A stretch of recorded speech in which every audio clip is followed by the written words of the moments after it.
ओम, प्रणाम भगवान। बोध कथा का शीर्षक है मौन की भाषा। भगवान, ये अपनी तरह की थोड़ी यूनिक अलग तरीके की बोध कथा है जिसमें मौन की भाषा का जिक्र आया है, तो इसलिए मैं इस बोध कथा को पढ़ना मैंने उचित समझा। बुद्ध एक दिन एक फूल हाथ में लेकर आए और वृक्ष के नीचे बैठ गए। तो वे शिष्यों के सामने प्रवचन करने वाले थे एक्सक्यूज मी, लेकिन वे चुप ही रहे और शिष्य बड़े बेचैन हो गए। पहले ऐसा कभी नहीं हुआ था। वे आते थे और बोलना शुरू कर देते थे, तो आज वे चुप क्यों थे? और वे उस फूल की ओर ही देखते रहे, जैसे कि वे यह बिल्कुल ही भूल गए थे कि 10,000 सन्यासी वहां इकट्ठे थे उन्हें सुनने को। कुछ मिनट बीत गए और वे उनकी और काफी देर तक देखते रहे, लेकिन किसी में इतना साहस नहीं था कि उनसे कहता, आप ये क्या कर रहे हैं? क्या हमें भूल गए हैं? क्या भूल ही गए हैं कि आपने हमें क्यों बुलाया है और आप क्या कहने वाले थे? उन्होंने उन लोगों को विशेष रूप से बुलाया था और वे लोग बड़ी आशाएं लेकर आए थे। अब बुद्ध बहुत के हो गए थे, इसलिए उन्होंने सोचा था शरीर छोड़ने के पहले वे कुछ बहुत ही गुप्त, कुछ बहुत ही रहस्य की बात, कुछ खास बात कहने वाले हैं जो कि उन्होंने पहले नहीं कही है। और वे चुप ही रहे और सतत फूल की ओर ही देखते रहे। अब ये वाला जो मौन था भारी हो गया शिष्यों के लिए, बोझिल हो गया। प्रत्येक आदमी बेचैन हो गया।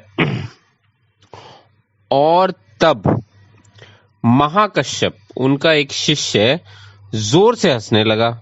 और ये जो महाकश्यप था ये अनूठा है बिल्कुल, क्योंकि इसके पहले उसके नाम का उल्लेख कभी नहीं हुआ था।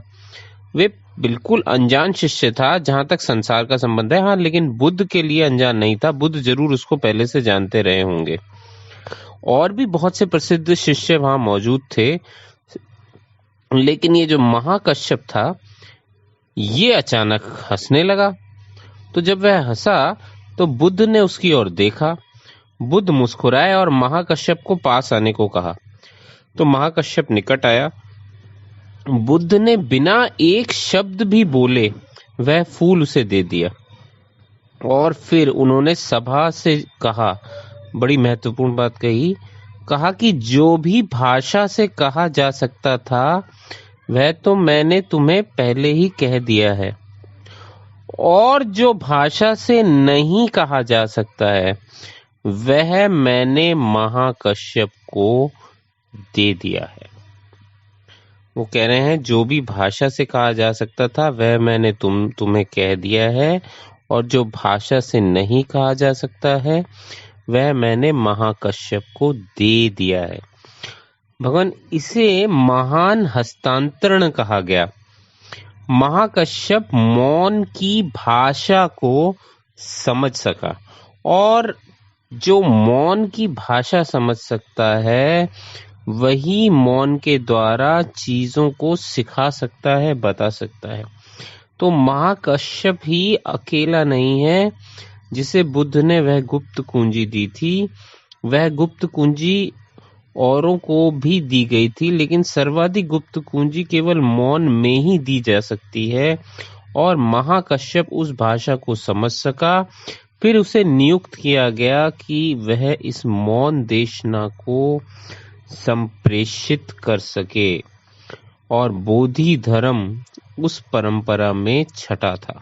महाकश्यप प्रथम था जिसने कि बुद्ध की मौन देशना ग्रहण की थी। बोधि धर्म भारत भर में घुमा कि ऐसा आदमी मिल जाए जो मौन की भाषा समझ सके, लेकिन उससे यहाँ भारत में कोई नहीं मिला, इसलिए उसे चीन जाना पड़ा और वहां उसे हुई के नाम का व्यक्ति मिला। तो भगवान, ये जो बोध कथा है, इस बोध कथा में मौन की भाषा का जिक्र है और बड़ा ही अद्भुत जिक्र है। तो मुझे लगा ये बोध कथा भी कहने लायक है, क्योंकि ये यूनिकनेस है एक इसमें। धन्यवाद भगवान, आज इतना ही।